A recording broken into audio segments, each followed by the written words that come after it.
Hello दोस्तों, नमस्कार। आप सभी का स्वागत है आपके अपने यूट्यूब चैनल ध्रुवे की दुनिया 750 में। दोस्तों, आज हम इस वीडियो में बात करने वाले हैं कंप्यूटर की 9वीं सीरीज के बारे में, जो कि बहुत ही महत्वपूर्ण है क्योंकि इसी प्रकार के प्रश्न अक्सर करके सभी एग्जामों में पूछे जाते हैं। तो चलिए दोस्तों, अब हम वीडियो शुरू करते हैं। हमारा सबसे पहला प्रश्न है, कोऑर्डिनेट निर्देशों की सूची को क्या कहते हैं? इसका सही उत्तर होगा कंप्यूटर प्रोग्राम कहते हैं। अगला प्रश्न है, एल्गोरिदम के सचित्र निरूपण को क्या कहते हैं? इसका सही उत्तर होगा फ्लो चार्ट कहते हैं। अगला प्रश्न है, डिजिटल कंप्यूटर के संदर्भ में अंकों के कौन से जोड़े को बाइनरी कोड कहा जाता है? इसका सही उत्तर होगा 0 और 1 को बाइनरी कोड कहा जाता है। अगला प्रश्न है, कंप्यूटर भाषा कोबोल का आविष्कार किसने किया था? इसका सही उत्तर होगा ग्रेस मरे यूपर ने कोबोल का आविष्कार किया था। अगला प्रश्न है, एक प्रोग्राम लॉजिक का आरेखीय चित्रण क्या है? इसका सही उत्तर होगा फ्लो चार्ट।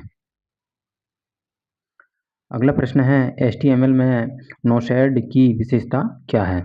इसका सही उत्तर होगा लाल रंग में लाइन प्रदर्शित करना।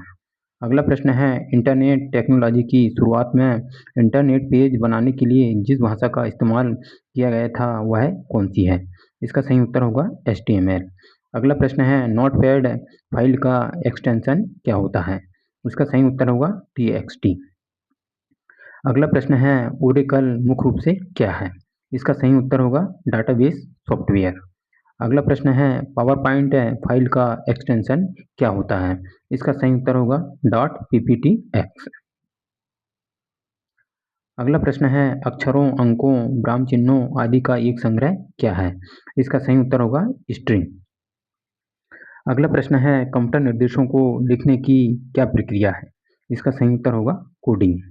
अगला प्रश्न है, वेब पेजों और प्रोग्रामों का अनुरोध और सेवा करने के लिए वेब किसका उपयोग करता है? इसका सही उत्तर होगा हाइपरटेक्स्ट मार्कअप लैंग्वेज का उपयोग करता है। अगला प्रश्न है, HTML में टैग में कीवर्ड किसके अंदर शामिल होते हैं? इसका सही उत्तर होगा कोड़ी कोष्ठक के अंदर शामिल होते हैं। अगला प्रश्न है, HTML पेजों का संग्रह किसको बनाता है? इसका सही उत्तर होगा वर्ल्ड वाइड वेब को बनाता है। अगला प्रश्न है, जावा और पाइथन मुख्य रूप से किस प्रकार की भाषाएं हैं? इसका सही उत्तर होगा हाई लेवल भाषाएं हैं। अगला प्रश्न है, लैंग्वेज ओरेकल मुख्य रूप से क्या है? इसका सही उत्तर होगा डाटाबेस सॉफ्टवेयर। अगला प्रश्न है, डेटा के व्यवस्थित संग्रह को क्या कहते हैं? इसका सही उत्तर होगा डेटाबेस कहते हैं। अगला प्रश्न है, डेटाबेस नोटपैड फाइल का एक्सटेंशन क्या होता है? इसका सही उत्तर होगा .txt होता है। अगला प्रश्न है, .txt पावर पॉइंट फाइल का एक्सटेंशन क्या होता है? इसका सही उत्तर होगा .pptx होता है। अगला प्रश्न है, हाई लेवल लैंग्वेज को मशीन लैंग्वेज में बदलने वाला प्रोग्राम क्या कहलाता है? इसका सही उत्तर होगा कंपाइलर कहलाता है। अगला प्रश्न है, जावा और पाइथन मुख्य रूप से किस प्रकार की भाषाएं हैं? इसका सही उत्तर होगा हाई लेवल लैंग्वेज है। अगला प्रश्न है, DDoS का पूरा नाम क्या है? इसका सही उत्तर होगा डिस्ट्रीब्यूटेड डिनायल ऑफ सर्विस।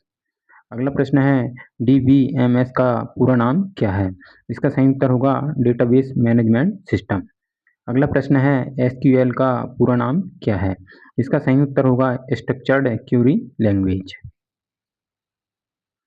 अगला प्रश्न है, डेटाबेस में रिकॉर्ड को विशिष्ट रूप से पहचानने के लिए किस की का उपयोग होता है? इसका सही उत्तर होगा प्राइमरी की का उपयोग होता है। अगला प्रश्न है, कंप्यूटर द्वारा समझी जाने वाली मशीनी भाषा को क्या कहते हैं? इसका सही उत्तर होगा लो लेवल लैंग्वेज कहते हैं। अगला प्रश्न है, वह सॉफ्टवेयर जो कंप्यूटर को नुकसान पहुंचाने के लिए बनाया गया है क्या कहलाता है? इसका सही उत्तर होगा मेलवेयर कहलाता है। अगला प्रश्न है, अवांछित या जंक ईमेल को अन्य किस नाम से जाना जाता है? इसका सही उत्तर होगा स्पैम के नाम से जाना जाता है। अगला प्रश्न है, इंटरनेट पर किसी भी पहचान चुराकर धोखाधड़ी करने को क्या कहते हैं? इसका सही उत्तर होगा फिशिंग कहते हैं। अगला प्रश्न है, सूचना की सबसे छोटी इकाई को क्या कहते हैं जिसे कंप्यूटर समझ और प्रोसेस कर सकता है? इसका सही उत्तर होगा बाइट कहते हैं। अगला प्रश्न है, कंप्यूटर के संदर्भ में कंपैटिबिलिटी का क्या अर्थ है? इसका सही उत्तर होगा सॉफ्टवेयर कंप्यूटर पर चलने में समर्थ है। अगला प्रश्न है, जैसे ही प्रयोगकर्ता सिग्नल भेजने के लिए स्टाइल के साथ किसे प्रेस करता है ताकि प्रेशर का प्रयोग हो सके? इसका सही उत्तर होगा टैबलेट। अगला प्रश्न है, वर्ड में डॉक्यूमेंट्स के टेक्स्ट को दोनों हाशियों पर अलाइन करने के लिए जस्टिफिकेशन को क्या कहते हैं? इसका सही उत्तर होगा जस्टिफाई कहते हैं। अगला प्रश्न है, आंशिक रूप से पूरी की गई वर्कबुक को क्या कहते हैं जिसमें फार्मूले और फॉर्मेटिंग तो होती है परंतु डाटा नहीं? इसका सही उत्तर होगा टेम्पलेट। अगला प्रश्न है, बाइट 0 और किसके बीच किसी भी संख्या को निरूपित कर सकता है? इसका सही उत्तर होगा 0 और 255 के बीच। अगला प्रश्न है, नए कंप्यूटर के लिए कनेक्टिविटी का क्या अर्थ है? इसका सही उत्तर होगा दूसरे कंप्यूटर के साथ कनेक्ट होना। अगला प्रश्न है, क्वाइट हैकर्स को तकनीकी भाषा में क्या कहा जाता है? इसका सही उत्तर होगा एथिकल हैकर्स कहा जाता है। अगला प्रश्न है, डेटा को सुरक्षित कोड में बदलने की प्रक्रिया क्या कहलाती है? इसका सही उत्तर होगा एन्क्रिप्शन कहलाती है। अगला प्रश्न है, दुनिया का पहला कंप्यूटर वायरस कौन सा था? इसका सही उत्तर होगा क्रीपर दुनिया का पहला कंप्यूटर वायरस था। तो दोस्तों, कैसा लगा हमारा वीडियो? अच्छा लगा हो तो चैनल को लाइक, शेयर और सब्सक्राइब ज़रूर करें ताकि आपको ऐसी ही वीडियो मिलती रहे। धन्यवाद।